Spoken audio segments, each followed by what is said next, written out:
Por gentileza, vamos ler Gênesis capítulo 22.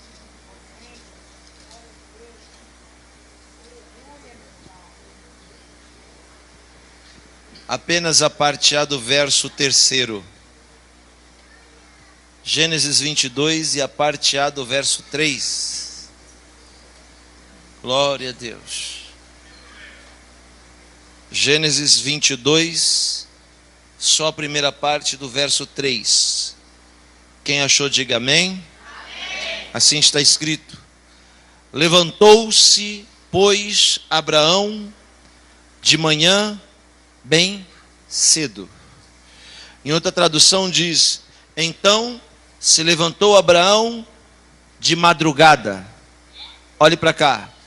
Ambas traduções são sinônimas, querem dizer a mesma coisa. Só isso já é o suficiente para a gente nos embasar na ministração da palavra de Deus. Feche os seus olhos, vamos orar. Bendito és tu, eterno, nosso Deus, Rei de todo o universo, a palavra dura para sempre. Bendito seja o seu nome e o seu reino jamais terá fim. Fale conosco nessa noite de forma clara, concisa e poderosa. Fala não o que nós queremos ouvir, mas fala o que nós precisamos ouvir. É que ninguém sai daqui do mesmo jeito que entrou, mas saímos daqui diferente. Por isso eu te peço, exorta, ensina e edifica.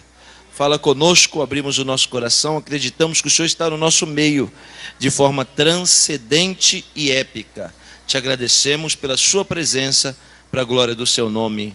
Amém. A vida, senhoras e senhores, é feita de processo. Aliás, a vida é um grande processo.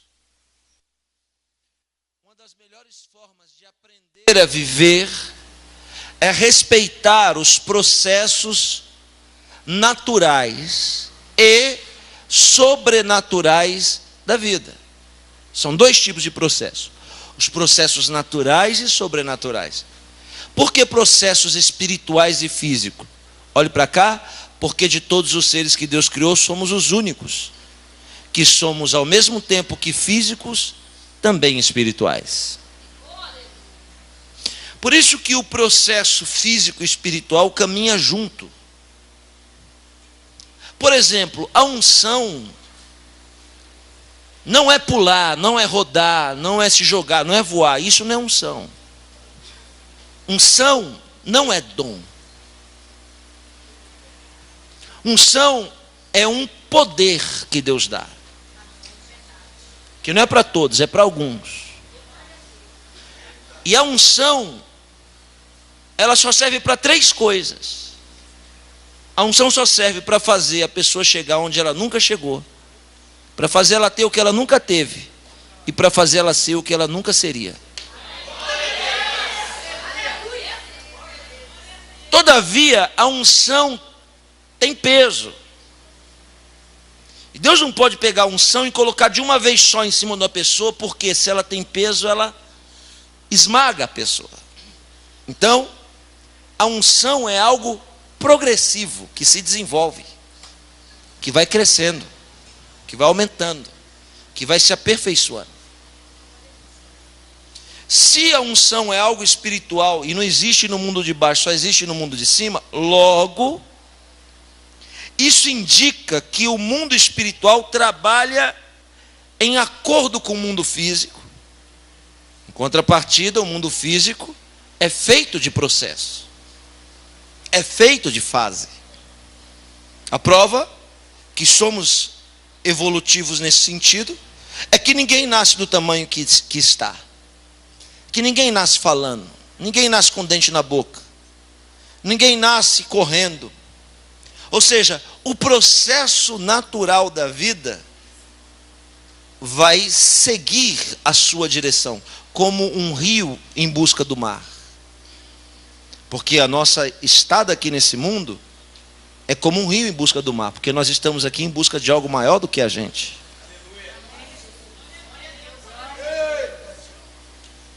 Logo, preste atenção nisso. Se a gente quer viver bem, a gente tem que entender que existem processos que não podem ser alterados. Eu respeito muito, mas eu questiono quando vejo uma criança de terno e gravata. Por quê? Porque terno e gravata é para adulto, não é para criança. Criança tem que usar bermuda, chinelinho, brinquedo. Mas eu acho uma agressão. Sou eu que estou falando. Alguém pegar uma criança, introduzir nela atitudes de adulto. Colocar uma Bíblia debaixo do braço da criança, um terno e uma gravata. Isso não é espiritualidade. As pessoas confundem, elas espiritualizam tudo. Isso que é ruim. Existe o espiritualista e o espiritual. Qual a diferença entre o espiritualista e o espiritual? É que o espiritualista espiritualiza tudo. Dá uma dor de barriga nele. Ai, será que eu vou no banheiro? Peraí, deixa eu tirar uma palavra para ver se Deus confirma.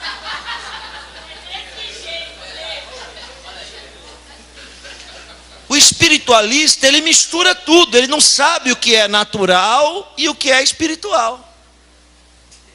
O homem espiritual, o ser humano espiritual, ele discerne uma coisa da outra. Quem me entende, diga amém. Então a vida é feita de fases, de processos. A vida é uma construção. Nenhum ministério cresce grande. Ninguém é reconhecido na primeira. Ninguém começa por cima. São degraus. Nós começamos dormindo na pedra. E a nossa chamada é para chegar lá na porta, no topo da escada. Mas quando a gente não entende esses processos, em todos os âmbitos da vida, no trabalho, no relacionamento que está começando, se a gente não respeita esses processos, tenta pular essa fase, como a gente faz com o menino, a gente pula a fase. Ele tem que ser criança, mas a gente quer que ele seja adulto. Então, quando ele for adulto, ele vai ter atitudes irresponsáveis como uma criança. Porque a fase vai cobrar. Porque a vida vai cobrar. Alguém me entende? Diga amém. Se a vida é feita de processo, o alimento do processo, o combustível do processo, é o tempo. E o que é o tempo? Nós humanos dividimos o tempo em milésimo de segundo, centésimos de segundo. Nós dividimos o tempo, nós fracionamos o tempo em minuto, hora. Nós fracionamos o tempo em dia, em semana, em quinzena. Nós fracionamos o tempo em mês, em semestre. Nós fracionamos o tempo em ano, em década, em centenário, em milênio. Só que para Deus, tempos são só 2.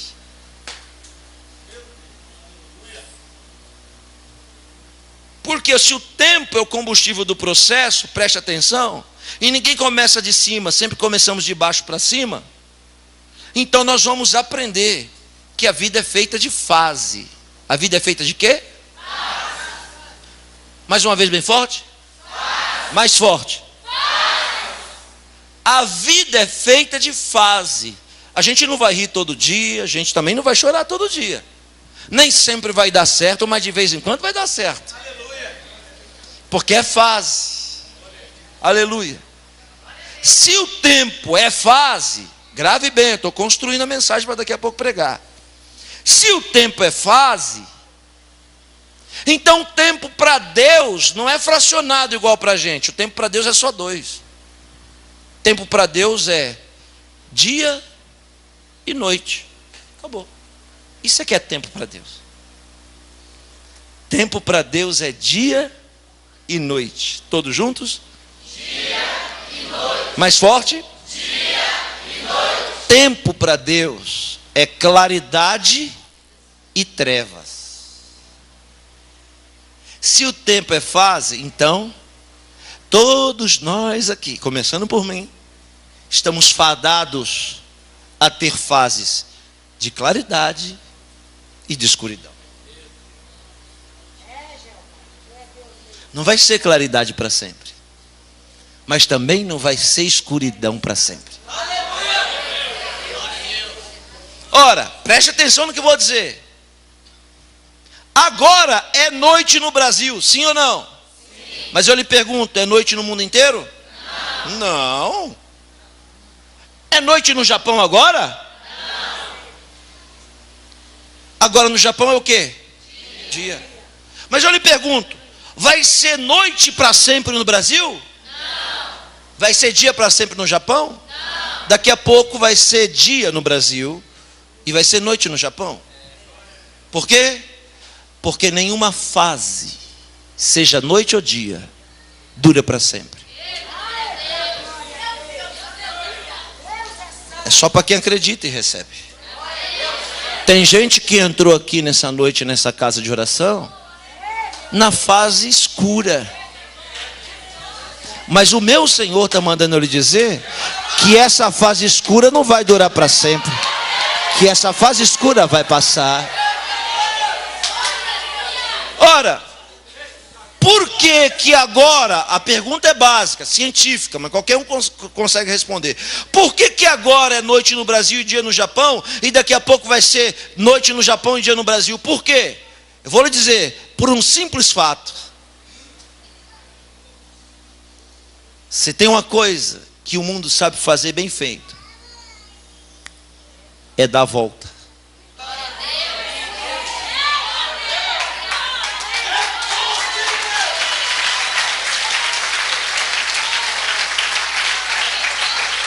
A gente não está sentindo. A gente não está sentindo, mas agora o mundo está girando. Diga para quem está perto de você aí, o mundo dá volta. Diga, é por isso que nenhuma noite dura para sempre. E nenhum dia também é para sempre. O mundo dá volta, deixa eu lhe explicar, posso ou não? Alguém aqui já viu uma moenda? Quem já viu uma moenda? Uma moenda é um instrumento primitivo de aprimoramento. É um instrumento primitivo de aperfeiçoamento. Uma moenda nada mais é do que um eixo rústico, pastor Pedro, preso a uma roldana, a uma pedra redonda. E esse eixo, ele tem uma travessa. Quando a travessa gira o eixo, ele gira a roldana. Qualquer coisa que você colocar no processo, quando a roldana atingir, vai transformar. Vou explicar de novo. Está aqui a roldana, enorme, grande. Se a gente pegar uma laranja, está vendo uma laranja? Está vendo? Pela fé. Está aqui a laranja. Se eu pegar a laranja e colocar ela aqui, e não fazer nada com ela, nenhum tipo de processo, a tendência natural daquilo que não é usado é de se deteriorar, estragar e não servir para mais nada. Por isso você tem que correr para Deus te usar. Aí você pega uma laranja, deixa ali, não existe nenhuma atuação de transformação nela, ela vai apodrecer. Mas se você pegar uma laranja e jogar na roldana, quando o processo girando alcança a laranja, ela vai ser processada, esbagaçada, moída. Aleluia. Mas cada vez que ela for prensada, dela vai ser extraído algo mais precioso do que ela mesma. Quanto custa uma laranja? É barato, mas o suco é caro. Por que que o suco é mais caro que a laranja? Porque o suco é o resultado do processo. Vou dizer de novo, para Deus o que vale não é o que está parado, para Deus o que tem valor é aquilo que está no processo, aquilo que Ele está trabalhando, aquilo que Ele está aperfeiçoando. Crente que não gosta de passar no processo, não tem valor. O que vai acontecer quando a roldana girar, porque o mundo dá volta, a gente vai ser alcançado pelo processo. E aí ele mói. E aí ele tira a aparência. E aí ele torna desprezível. Mas dali está sendo extraído algo mais precioso do que a própria laranja. Diga para quem está perto de você, o mundo dá volta. Eu vou lhe explicar. Os filisteus capturaram, sequestraram Sansão. Descobriram qual era o segredo de Sansão. Eu lhe pergunto, qual é o segredo de Sansão? 1, 2, 3? Negativo. O segredo de Sansão eram as 7 tranças que estavam na sua cabeça. Porque se cortasse a franja de Sansão, ele continuava forte. O segredo eram as 7 tranças que estavam na cabeça de Sansão. Porque essas 7 tranças era semelhante a um candelabro de cabeça para baixo, derramando azeite constantemente. Quando eles raspam a cabeça de Sansão, eles furam o olho de Sansão. E até aí está dentro do processo de permissão. Porque tem gente aqui que Deus permitiu que raspasse a cabeça. Tem gente aqui que Deus permitiu que furasse o olho. Só que o erro dos filisteus qual foi? Os filisteus deveriam ter matado Sansão. Mas eles erraram, sabe por quê, Pedro? Porque eles disseram, não vamos matar não. Vamos zombar dele e do Deus dele. E aí, Deus pode até permitir raspar a nossa cabeça e furar o nosso olho.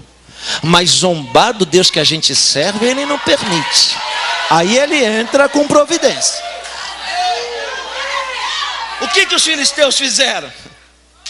Os filisteus, pastor Adalberto, pegaram Sansão e botaram ele para girar moenda no lugar dos bichos.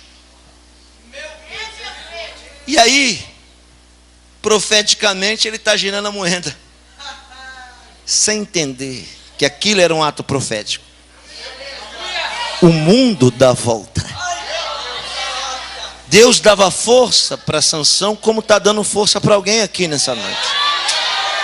Está lhe dizendo, não para de girar essa moenda, não desiste de girar essa moenda, continua firme girando essa moenda, porque eu estou no processo, e vou te honrar, e você vai ver a minha honra na sua vida.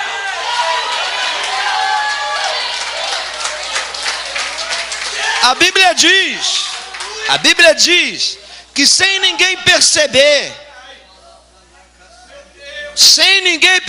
e sem ninguém sentir, o cabelo de Sansão voltou a crescer de novo. Sem ninguém ver, sem ninguém sentir. Você sabe por que muita gente Deus tirou de perto de você? É para eles não verem o seu cabelo crescer de novo. O seu cabelo vai crescer de novo.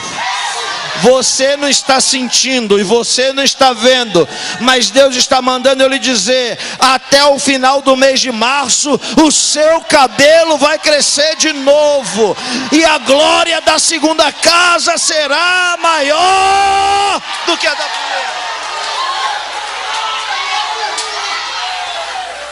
Dá um tapa na mão de quem está perto de você e diga, seu cabelo está crescendo.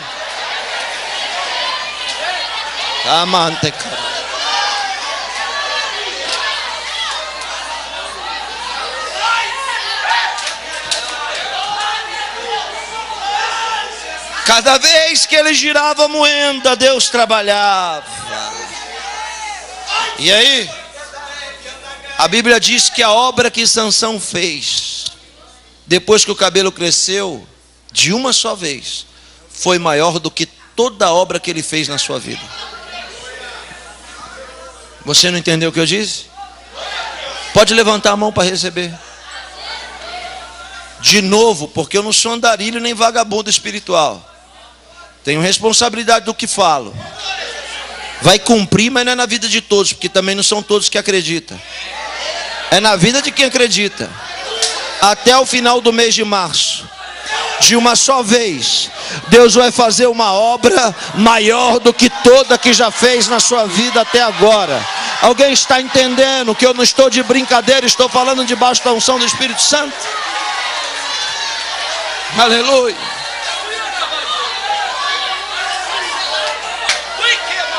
A fase, porque a vida, irmã, é feita de fase. E a fase da noite tem nome. A fase da noite tem nome. O salmista coloca a fase da noite de fase das lágrimas. O choro pode durar uma noite. A fase da noite pode ter o nome de fase do perigo. Porque Jesus diz: vamos trabalhar enquanto é dia. Porque o ladrão trabalha de noite. O que isso quer dizer? Isso quer dizer que na nossa fase de noite, a gente não pode ter pressa. É que na fase da escuridão, a gente tem que ser mais cuidadoso.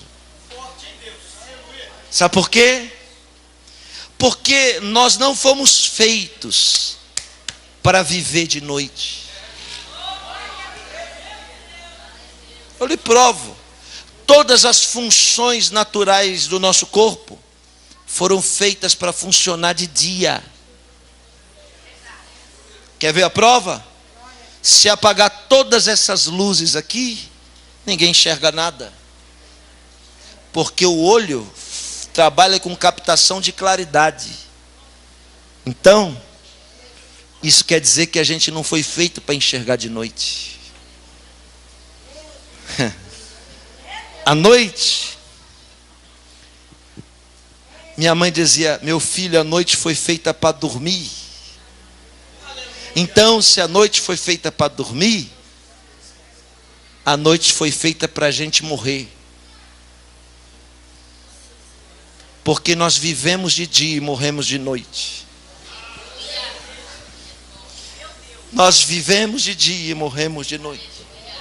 Nós vivemos de dia e morremos de noite. Todo santo dia você morre e ressuscita. Porque a Bíblia chama a morte de sono. O apóstolo diz: ressuscitarão primeiro aqueles que dormem. Então, a morte é um sono. Todo dia, olhe para cá, a gente morre e ressuscita. Morre e ressuscita. Morre e ressuscita. Vai chegar um dia que a gente vai morrer, mas quando a gente ressuscitar, nunca mais a gente vai dormir de novo. Quando alguém disse para Jesus,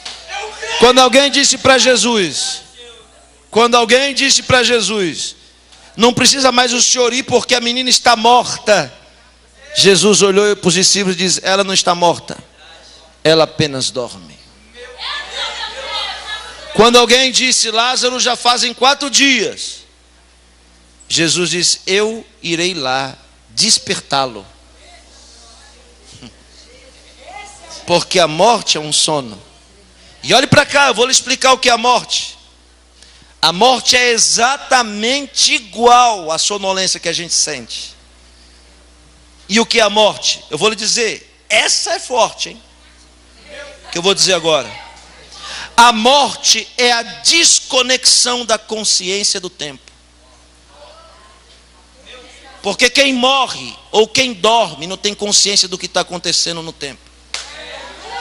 Vou lhe provar. Pega o relógio na hora de dormir e veja que horas são. Bota debaixo do travesseiro. Na hora que você acordar, tente saber que horas são. Você não sabe se dormiu 8, 4, 5 ou 20 horas. Você perdeu noção do tempo porque a sua consciência foi desconectada do mundo físico. Então, quem morre não tem noção de tempo. A prova é que se alguém numa guerra há 1000 anos atrás morreu numa flechada, na hora que ele ressuscitar, que ele acordar, ele vai achar que ainda está na guerra, mas já passou mais de 1000 anos. Porque quem dorme não tem noção do tempo. Alguém tem filho pequeno que tem que acordar cedo? Levante a mão. É uma beleza acordar filho de manhã, né? Tem que fazer barulho, tem que jogar água gelada, tem que empurrar da cama, sim ou não, irmão? Sacudir, sim ou não? Aí quando você faz tudo isso, ele acorda assim, ó, com o olho para lá e outro para lá, assim, ó. O que foi? Até a consciência voltar para o tempo, ele vai demorar um pouco. Agora diz para mim, se alguém morrer e você balançar, ele acorda? Se alguém morrer e você jogar água gelada em cima, acorda? Se você chutar, acorda? Se você fizer barulho, acorda? Não! Porque quem morre só vai acordar com um código, que a Bíblia chama de trombeta. Mas a mesma Bíblia que chama de trombeta diz que os mortos vão despertar ao brado do leão da tribo de Judá, ao brado do anjo do mensageiro. Aleluia. A noite é a fase que a gente tem que ter cautela. Deus está falando para alguém aqui, está na prova, está na fase da escuridão, cautela. Não tenha pressa e espera a noite passar.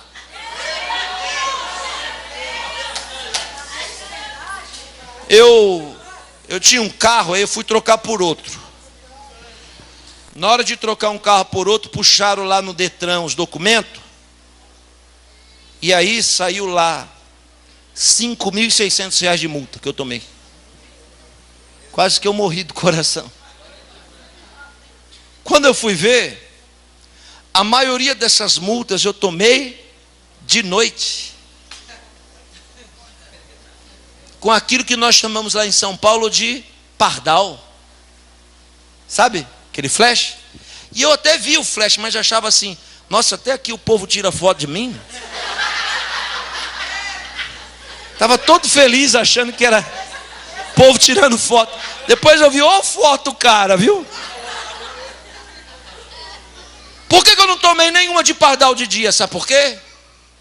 Porque a armadilha de noite é difícil de enxergar. Quem tem ouvidos para ouvir, ouça. Vai devagar na fase da noite, para você não cair na armadilha do seu adversário. Todo mundo passa a fase da noite. Calma aí que eu daqui a pouco começo a mensagem. Todo mundo, minha senhora, passa a fase da noite. Jesus já passou a fase da noite. A última noite de Jesus foi tremenda. Por quê? Porque a Bíblia diz que a última noite de Jesus começa na ceia. Ele e 12 discípulos. E depois de tomar ceia no cenáculo, eles atravessam, preste atenção, o vale do Cédron. Olha a noite como é. Comunhão, vale, montanha. Jesus sai do vale, sai do cenáculo da ceia, atravessa o vale do Cédron e sobe a montanha de frente para Jerusalém, chamada Monte das Oliveiras. Ele vai ali com 11 dos 12 para orar. Toda vez que a Bíblia fala monte, a Bíblia está falando de nível espiritual. A gente confunde monte com lugar sagrado. Que Deus, eu não sou nada contra monte não, acho que até é isso mesmo, está certo. Quem tem disposição vai para o monte. Eu vi uma montanha ali, uma comunidade ali, o Marcos falou, nós fizemos, foi campanha no monte, a igreja inteira parava 11 dias, 400 pessoas subiam o monte. Eu acho fantástico isso. Mas eu lhe pergunto, e quem mora em lugar onde não tem monte? Igual eu que morei 3 anos nos Estados Unidos, em Miami, e a Flórida inteira é aterrada, não tem uma montanha, só tem monte se for de lixo lá. E quem mora em Brasília, onde que vai? Que monte? Não tem. Então quando a Bíblia fala monte, a Bíblia não está falando só de montanha, a Bíblia está falando de nível espiritual. Deus falou para Moisés assim, sobe o monte, que eu quero falar com você. E aqui em cima, pastor Marco, Deus fala com Moisés numa brisa, que nem vocês estão me ouvindo, essa voz suave. Mas o povo lá embaixo não consegue ouvir a voz de Deus. O que o povo consegue ouvir? Barulho de trovão, buzina, alarido. Por quê? Porque quem não tem nível espiritual confunde a voz de Deus com barulho.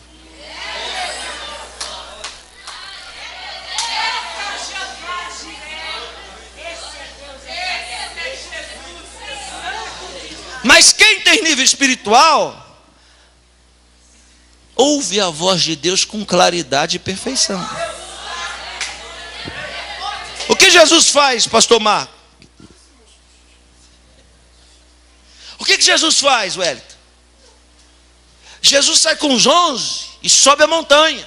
Como é o nome da montanha? Monte das Oliveiras. Por que o nome da montanha é Monte das Oliveiras? Quem já foi em Israel sabe. Porque o monte é cheio de oliveira. E a oliveira produz um vegetal. Qual é? Claro que não é azeite. Oliveira produz azeitona.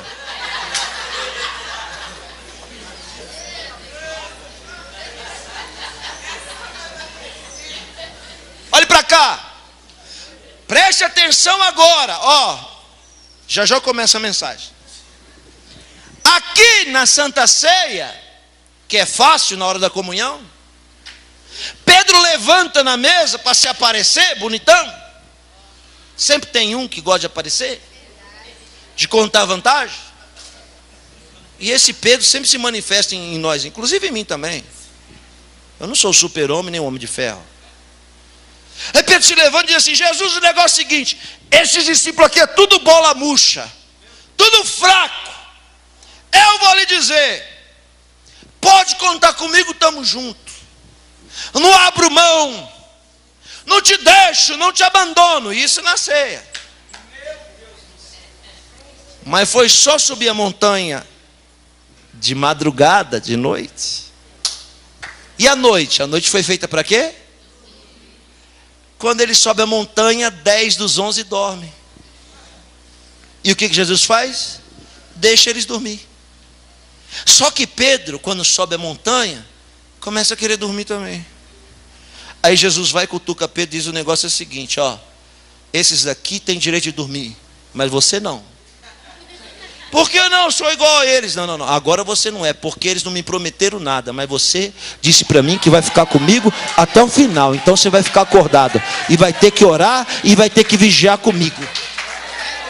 Aí Pedro, a princípio, diz: não, mestre, estamos juntos, glória a Deus.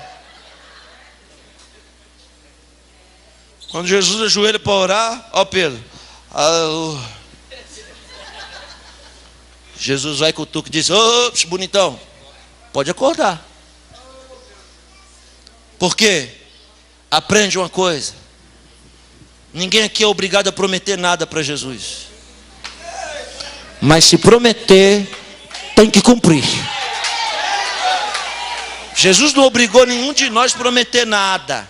É porque na hora da comunhão, na hora da presença, na hora do fogo, a gente promete um monte de coisa, mas depois que chega a hora do desafio, na hora da montanha, aí a gente dá uma de João sem braço, que não prometeu nada e tal. Eu vou lhe dizer, não vai deixar você descansar, tá? Não vai deixar você, esse ímpio que te persegue, essa luta que você passa, é para você não dormir mesmo. Enquanto você não cumprir o que você prometeu, enquanto você não fazer o que você prometeu, hein? Não dorme, não descansa. Aí, quando Jesus veio e viu que Pedro não aguenta a noite inteira, preste atenção agora. Jesus vai dar aquilo que nós chamamos no Rio de Janeiro de mole, dá um mole para Pedro, diz: já que você não aguenta a noite inteira, vê se consegue pelo menos 1 hora. Aí Pedro diz: 1 hora?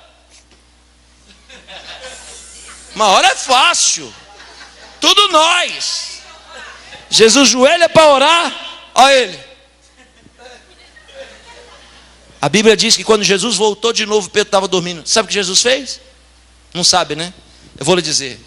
Na distância de um tiro de pedra, do outro lado da montanha, Jesus saiu de perto de Pedro e viu que ele não tinha jeito, que estava predestinado a dormir mesmo. Então o que Jesus faz? Sai de perto dele e vai para o outro lado. Vou dizer de novo: se você prometeu, cumpre. Se não conseguir cumprir e se render para dormir, pode acreditar, Jesus vai sair de perto de você.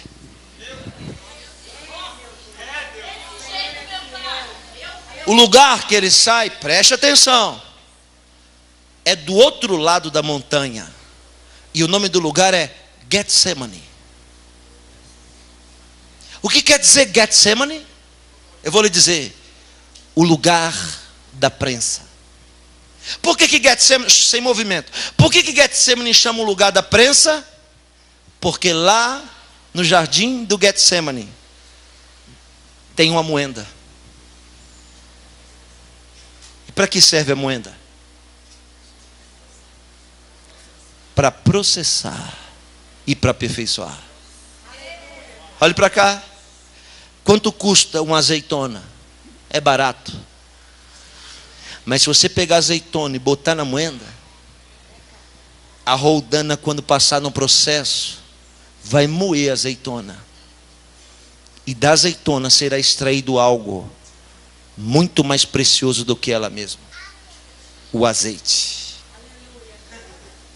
Se a azeitona não for usada para fazer azeite, ela só serve para salada e para pizza.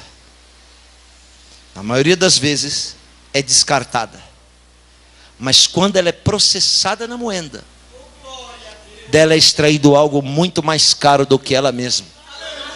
Porque o que é caro não é azeitona, o que é caro é o processo que ela passa.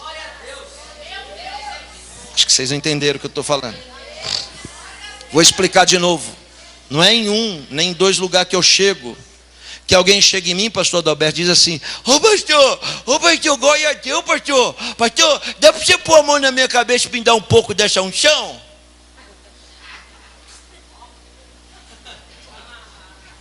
Ai, ai. Aí eu penso comigo, como é que eu vou dar aquilo que não é meu, né? Isso quer dizer o quê? Que todo mundo quer o azeite, mas ninguém quer passar o processo.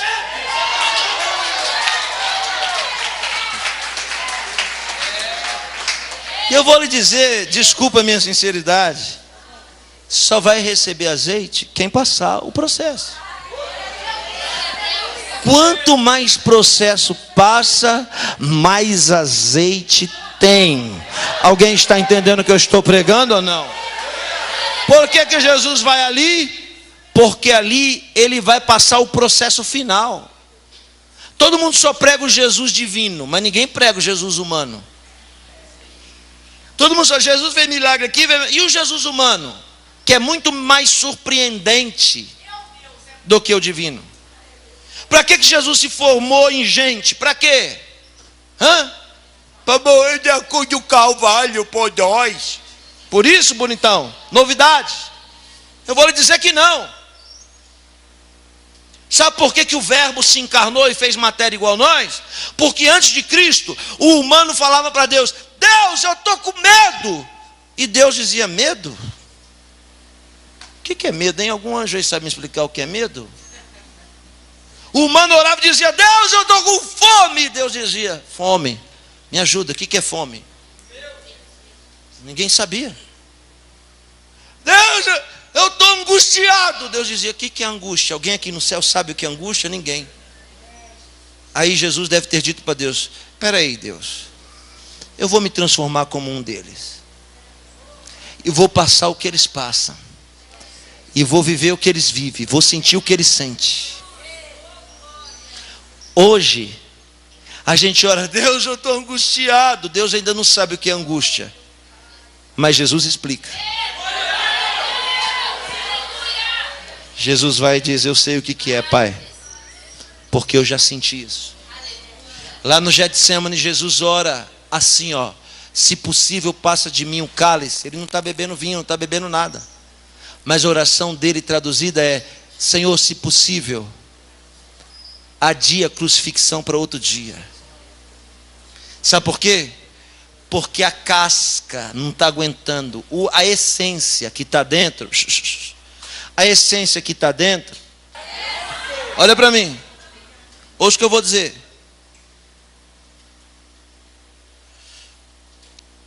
Jesus no Getsemane faz uma oração dizendo: eu estou preparado no espírito, na essência, mas a casca não. Ele diz: passa o cálice, contudo seja feita a tua vontade, não a minha.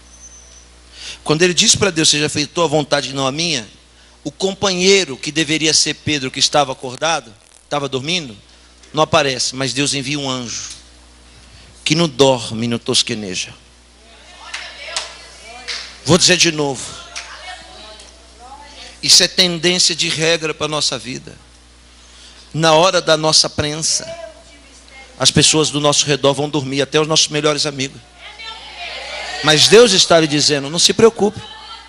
Quando eu estiver te prensando e os seus amigos te desamparar, eu vou pôr um anjo para estar com você. Eu vou pôr um anjo para te ajudar. Eu vou pôr um anjo para te consolar, para te confortar. A noite é a fase da prensa. A noite, pastor Marco, é aquela fase que ninguém aparece, a gente passa sozinho. Quem trabalha à noite sabe. É sozinho. Porque a maioria das pessoas estão nas ruas de dia. À noite é a fase do perigo. Quem quer que eu pare, diga amém. Quem quer que eu continue, diga glória a Deus. Mas nenhuma noite dura para sempre. A experiência da noite, grave o que eu vou dizer, que eu vou pregar agora, é o alicerce, é a base, é a preparação para a experiência do dia, da claridade. Na fase da noite, ninguém vê o que a gente passa, mas na claridade todo mundo vai ver. Por que eu estou dizendo isso? Vou lhe dizer, porque o texto que nós lemos diz assim: então levantou-se Abraão de manhã, bem cedo. A Bíblia vai contar a experiência de Abraão só na claridade. Mas não vai contar, e nem contou a experiência de Abraão na noite que Deus falou com ele. Entendeu? Ou não entendeu? Alguém aqui dorme de pé? Levante a mão. Como é que a gente dorme? Deitado, porque é prostrado, porque é caído. Porque a nossa natureza é essa, caída. Então a fase da noite a gente está caído. Mas como nenhuma noite dura para sempre, de manhã a gente se levanta. Tem crente aqui caído, mas que agora Deus vai começar a levantar. Deus vai levantar você, levantar o seu ministério, levantar a sua empresa, levantar os seus relacionamentos, levantar a sua estima. Deus vai pôr de pé de novo.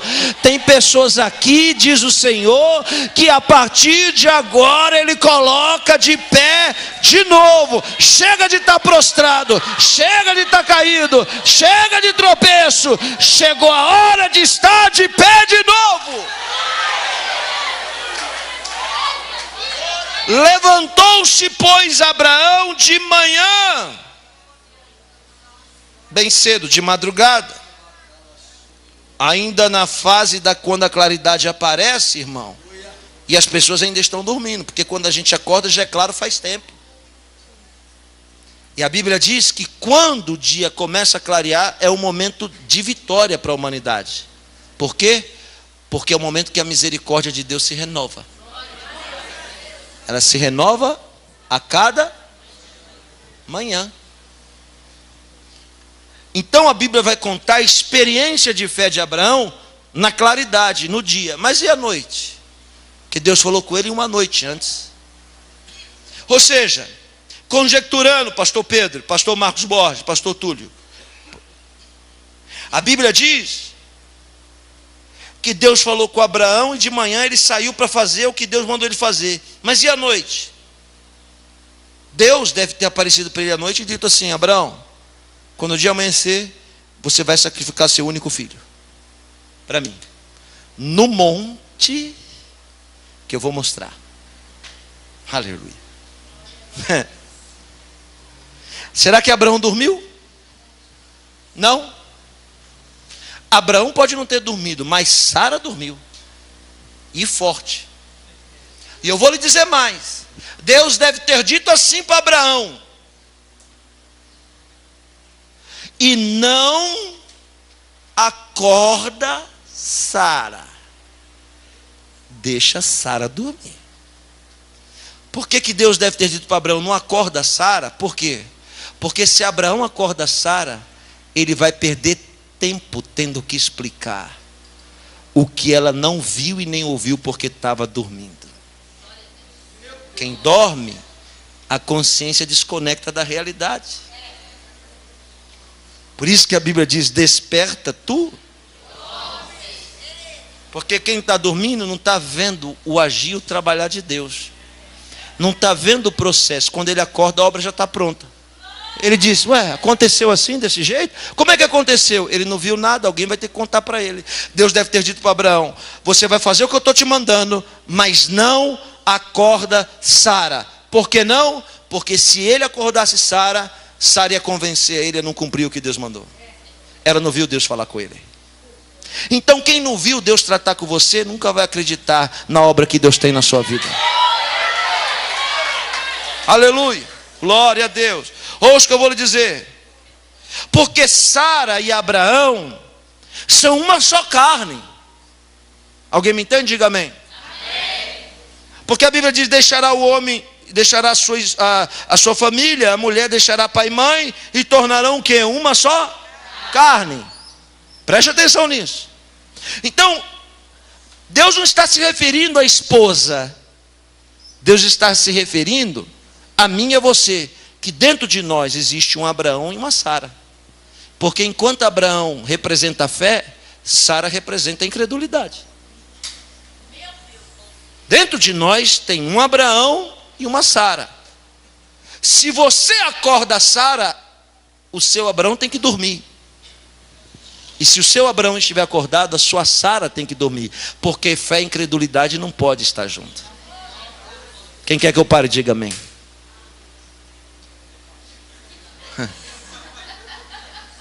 Deus deve ter dito para Abraão: não acorda Sara.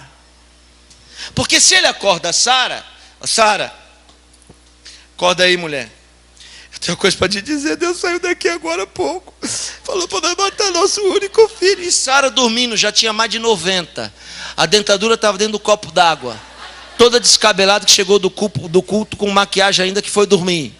Ela acorda com aquele olho todo e diz: o que, Juju? Hã? Não, Deus falou que é para nós matar nosso filho. Oh, meu Deus, vai naná, bebê. Toma um Dramin.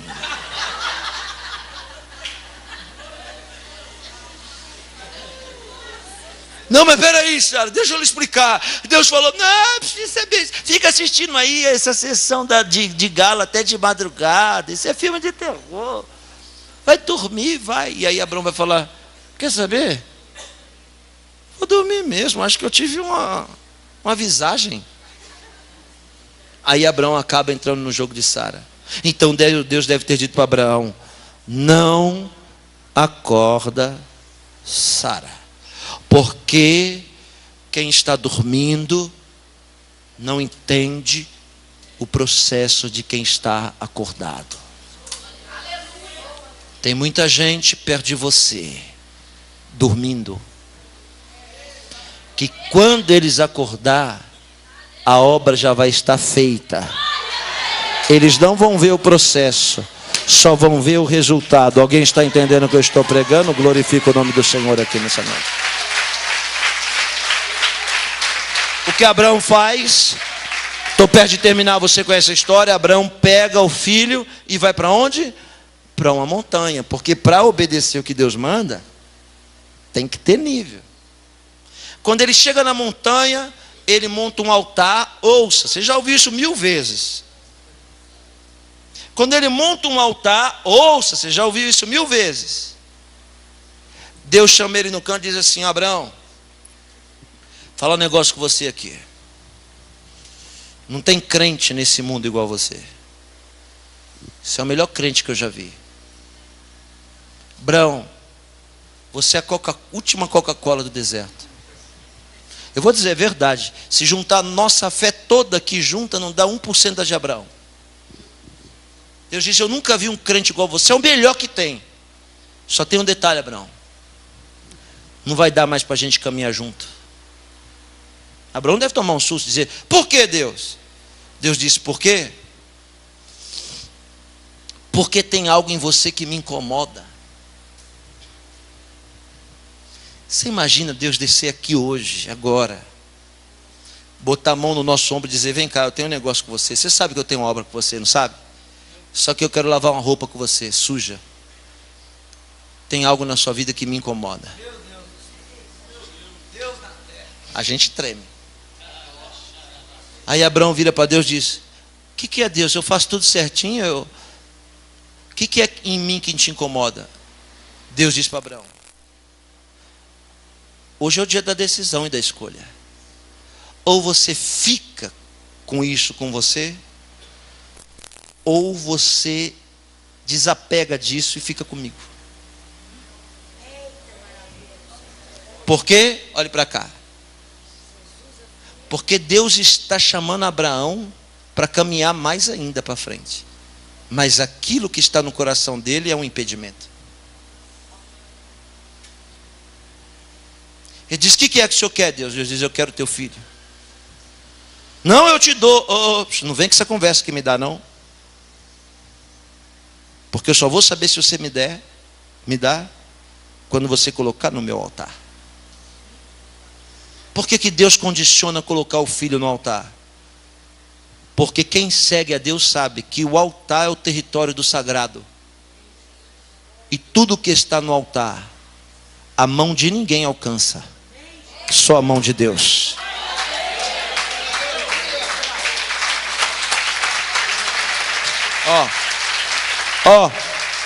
Aqui ouça.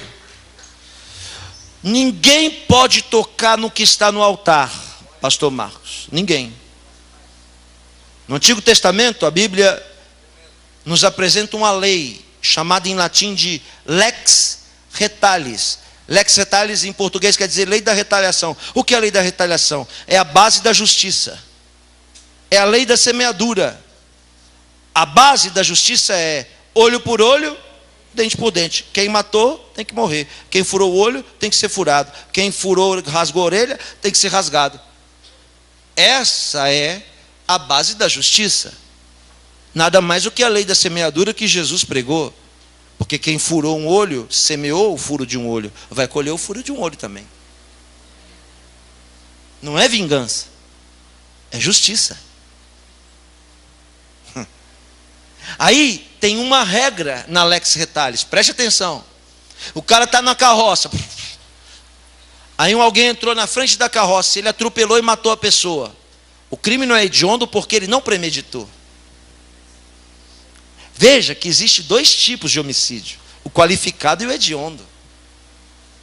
O qualificado é aquele que a pessoa mata por acidente, mas o hediondo, que é crime, é quando a pessoa premedita.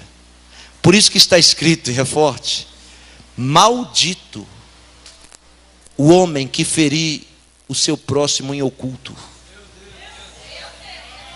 Vou dizer de novo: maldito quem fere o próximo em oculto, quem premedita contra o próximo em oculto. Quem me ouve, diga amém. Está na carroça, atropelou, o vingador da cidade tem que capturar a pessoa e matar ela. Mas tem um detalhe: se essa pessoa conseguir fugir do vingador, entrar na casa de Deus e segurar na ponta do altar, acabou, ninguém mais pode pôr a mão nele. Porque aquilo que está no altar, a mão de ninguém pode tocar. Nem a mão do diabo e nem a mão do homem. O que isso quer dizer? O que isso quer dizer? Isso quer dizer que quem está no altar é propriedade de Deus. E quem trata com quem está no altar é o dono do altar. Não é o povo.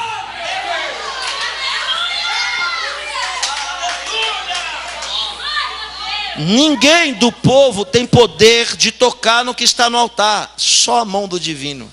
Deus vira para Abraão e diz assim: é o seguinte, está falando que vai dar para mim? Só vou acreditar quando você desamarrar do seu coração e amarrar no meu altar.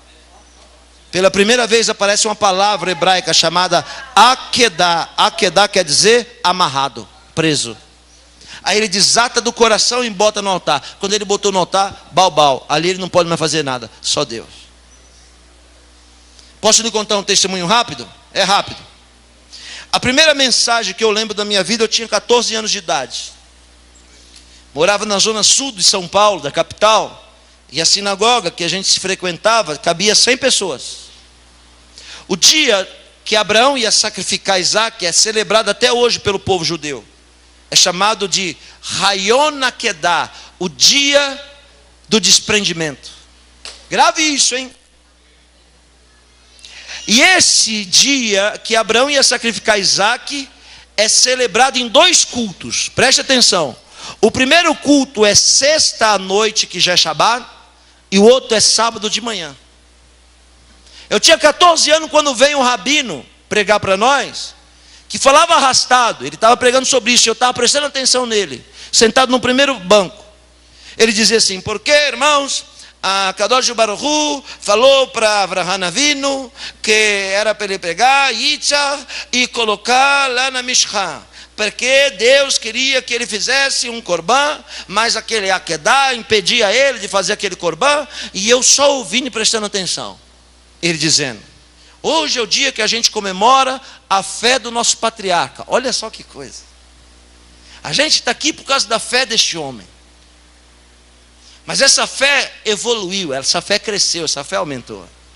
É forte isso aí. E aí hoje é o dia que a fé dele atingiu o pico, o máximo. E a gente celebra isso até hoje. Foi o dia que Abraão se desprendeu de Isaac e colocou Isaac no altar de Deus. Ele pregando e eu vendo aquilo, né? 14 anos, preste atenção. Aí quando terminou o primeiro culto, que é sexta noite, ele diz assim: amanhã eu continuo a pregação de hoje, a outra parte.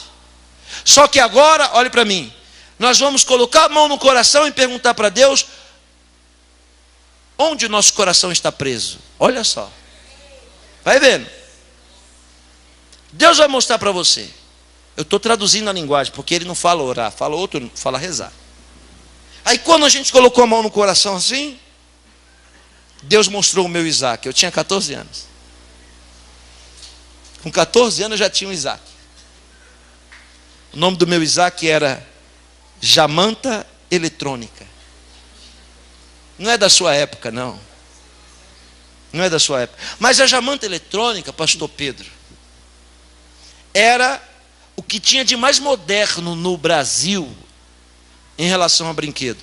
O que era a Jamanta Eletrônica? Era um caminhãozinho com 4 carrinhos em cima. É tão antigo que eu vou falar o nome dos carros: Chevette, Maverick, Passat e Puma. Você vê que isso nem existe mais. Tinha 4 carrinhos em cima e ela era uma modernidade no que havia de brinquedo. Por quê? Porque em cima da cabine tinha 4 botões. Você apertava o botãozinho, ela ia para frente. Apertava o outro, ela ia para trás. Virava para lá e virava para lá. Era, quem tinha aquilo era o suprassumo dos brinquedos. E aquela Jamanta Eletrônica, olha para mim, custou caro para mim. Custou 4 anos de obediência. Que quando eu ia fazer danação, meu pai dizia assim: vai bagunçar? Não tem Jamanta Eletrônica. Aí eu ficava pensando na Jamanta Eletrônica: vai valer a pena. Sim, vai valer a pena. Quando eu ganhei aquela Jamanta, irmão, nós fizemos um instante no meu quarto. Pode acreditar no que eu estou falando. Aquilo era a minha glória.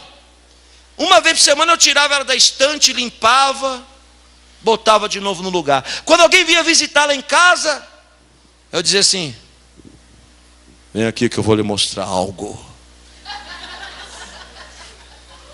Eu levava a pessoa no meu quarto. Quando eu ligava a luz, dizia, apontava, a pessoa olhava e dizia: uau, uma Jamanta Eletrônica. E eu botava o peito para frente e dizia: é uma Jamanta Eletrônica.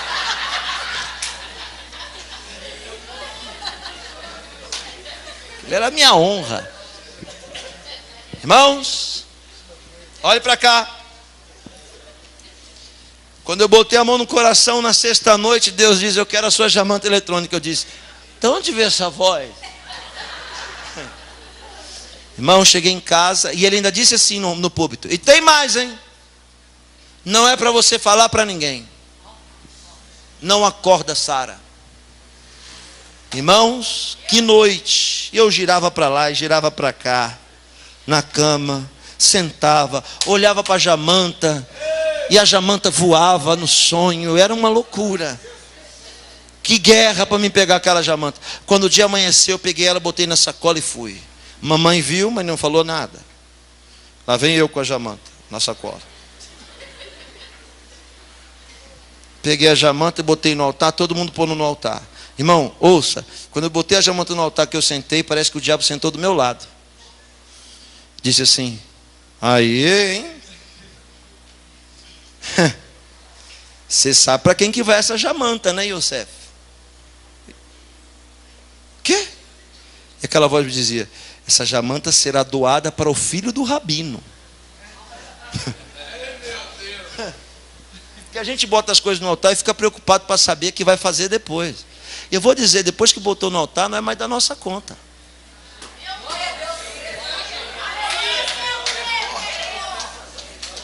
Eu botei e o diabo falava para mim assim: perdeu, hein?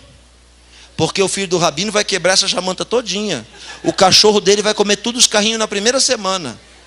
E eu dando ouvido para aquela voz. E aí, aquela voz dizia para mim assim: se eu fosse você, sabe o que eu fazia? Espera todo mundo fechar os olhos para orar, levanta e pega a jamanta de volta. Você é macho. Eu dizia: vou pegar, eu vou pegar. Pastor, eu fiquei ensaiando para pegar, e ninguém fechava os olhos para orar. Eu falei: você quer saber? Eu vou levantar e vou pegar com o olho aberto.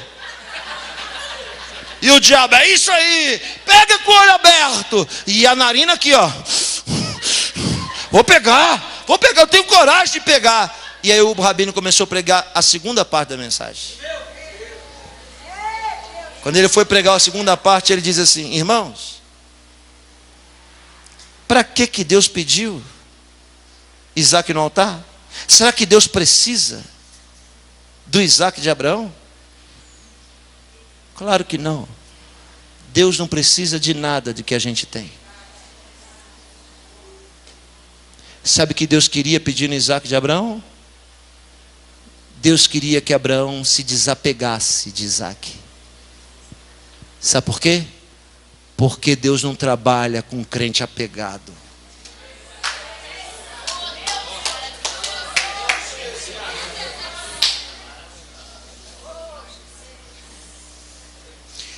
Diga baixinho para quem está perto de você, olhando dentro do olho: Deus não trabalha com crente apegado.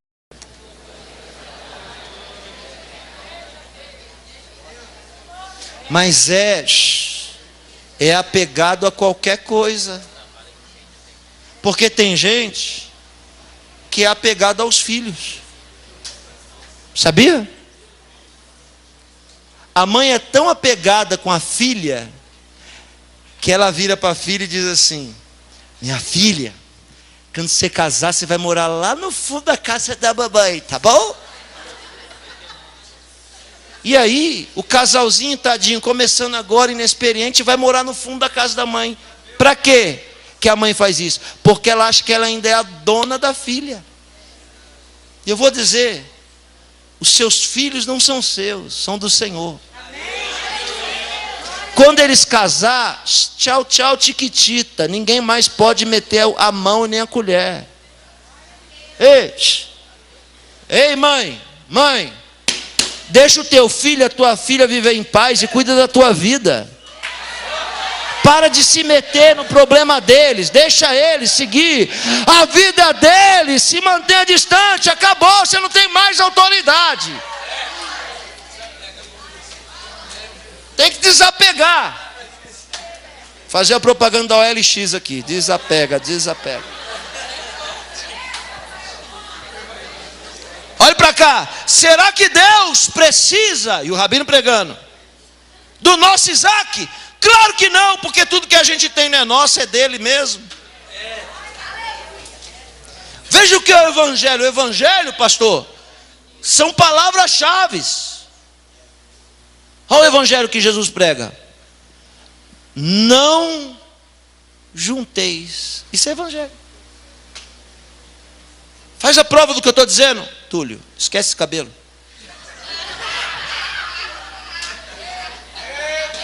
Deus falando, você mexendo no cabelo, Túlio. Desapega desse cabelo feio seu. Olha para cá. Olha o Evangelho aqui, ó. Não junteis. Evangelho. Quem já juntou alguma coisa aqui, já colecionou alguma coisa aqui, sabe o que eu estou falando. Uma vez eu fui lavar o meu carro, tinha um monte de moeda no console, tudo jogada lá de troco, eu jogava tudo lá, pastor. Aí quando eu fui lavar, o lavador disse para mim, eu gosto daqueles chiclete Mentos que tem um copinho, sabe? Tinha uns 2 copinhos daquilo, o cara falou assim, ô José, por que você não pega essas moedas e bota num copinho? E toda moeda que você pegar, você bota num copinho. Eu falei, que boa ideia. As moedas estavam lá, eu nem ligava. Mas a partir do momento que eu comecei a juntar no copinho, eu era capaz de matar e morrer por uma moeda de 5 centavos. É incrível. É só começar a juntar que a gente se apega. E Deus não pode caminhar com quem é apegado a nada. Nem a gente. Ah, a minha igreja é a minha igreja. Sua igreja o quê? Para. Você não tem igreja. O dono da igreja foi quem morreu por ela. Não somos nós o dono da igreja. A gente é possessivo. Os nossos filhos, os meus obreiros. Seus o quê, meu? Para. Não foi a gente que ressuscitou no 3º dia. Alguém está entendendo o que eu falo? Olha o rabino pregando. Então, irmãos, o que Deus queria? Era desprender o coração de Abraão. Então, depois que Abraão botou no altar, sabe o que Deus fez? Deus abençoou e devolveu para ele de novo. E eu olhando para minha jamanta. Sabe o que eu vou fazer? Eu vou orar por esses Isaac aqui e vou devolver para você de novo. Para lhe provar que Deus não precisa de nada do que você tem.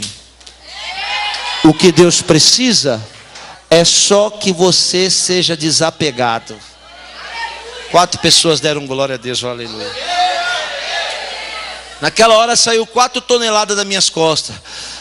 Ainda como um fariseu disse, eu sabia, Deus. Olha para cá. Peguei a jamanta, botei no mesmo lugar. Nunca mais limpei. Meus irmãos que queriam mexer, eu deixava mexer e não ligava. Até o dia que veio um primo distante, que viu e disse, jamanta eletrônica. Eu disse, pode levar esse troço embora com você. Porque o valor que eu idolatrava se perdeu quando Deus me libertou dela. Olhe para mim, algumas coisas Deus tirou da sua vida para te libertar delas. Deus te libertou de pessoas.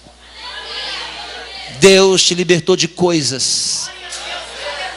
E se Ele achar que tem que devolver, Ele vai devolver, mas aperfeiçoado no processo, e você não vai mais estar apegado. Onde estão aqueles que estão entendendo o que eu estou pregando aqui nessa noite? Fique de pé, vamos orar. Põe a mão no seu coração.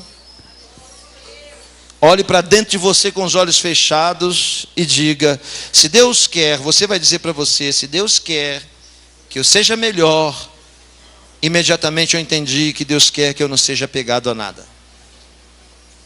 Tem gente que diz assim, eu até quero ir para a igreja, mas não vou porque minha família é católica. E ele se apegou. Tem gente que diz assim, eu nasci na igreja tal, da denominação tal. E eu vou morrer lá. E está morrendo lá mesmo. Por quê? Porque Deus não trabalha com gente presa, amarrada. Vou dizer de novo, gente presa, gente amarrada. Feche seus olhos. A claridade está chegando. E nela sua experiência será conhecida por todas. Deus está dizendo a você, eu não te quero apegado em nada. Continue com os olhos fechados, eu vou lhe dizer. Esses dias, a mãe de um amigo meu faleceu. No interior de São Paulo. E ele foi lá, a casinha era bem humilde. Falou, isso aqui, vamos dar para os vizinhos que precisa. Aí deu cadeira para um. Quando mexeu no colchão, que apertou o colchão, viu que o colchão tinha um barulho estranho. Pegou o estilete e abriu. O colchão estava cheio de dinheiro. Só que nenhuma cédula valia mais. O filho sentou no chão e começou a chorar. Porque a mãe deixou de comer, deixou de se alimentar, deixou de fazer muita coisa para juntar aquele dinheiro. Ela morreu. E o dinheiro que ela se esforçou tanto para juntar não valia mais nada. Por isso que o Evangelho diz: não junteis. Porque tudo que a gente junta, a gente se apega. Não acredite que vim passear aqui. E nem acredite que vim perder tempo. Eu sou um mensageiro, um enviado de Deus. Para dizer a você o seguinte: Deus quer prosseguir com você. Mas tem um negócio em você que está incomodando Ele. Tem um negócio em você que te domina. Que tem mais força do que o Deus que você tanto ama. Jesus está lhe dizendo: eu quero que você ponha no meu altar aquilo que te prende, que te domina. 2 minutos para você se decidir. Porque hoje é a noite da decisão. Você está apegado a alguma coisa, senão não teria pregado essa mensagem. E é isso que Deus quer de você. Eu não quero mais, diz o Senhor, você apegado com tais coisas. Não vou te usar mais. Não vou trabalhar o processo mais, enquanto você não desapegar o seu coração e se apegar somente a mim. Tem muita gente aqui que sonha em ser um grande empresário. Tem muita gente aqui que sonha em ser e ter um grande ministério. Mas tem muita corda te prendendo. Você se apega. E o Senhor está lhe dizendo: não vai dar para a gente ir muito longe junto. Eu não sou um homem de fazer essas coisas, não porque eu não acredito, porque eu não tenho esse ministério. Mas de vez em quando, Deus me usa assim, como vai me usar agora. Existe um jovem aqui no nosso meio, um rapaz, e Deus está mandando eu dizer a ele que ele será um dos maiores jogadores de futebol da geração dele. Está aqui dentro deste lugar me ouvindo. Jogador de futebol da geração dele. E Deus está lhe dizendo: jovem, se apega somente a mim, porque sou eu que vou poder fazer essas coisas na sua vida. E eu não vou te exaltar por causa dos seus olhos azuis, ou porque você é melhor ou pior. Não, não, não. Eu vou te levar em vários países para pregar a minha palavra. Hoje eu ponho essa incumbência, porque hoje tu é uma azeitona que ninguém dá nada. Mas hoje eu começo a processar você. Quando o azeite escorrer, terás o seu verdadeiro valor. Tem gente aqui, o Espírito Santo está me dizendo, que está sendo prensado.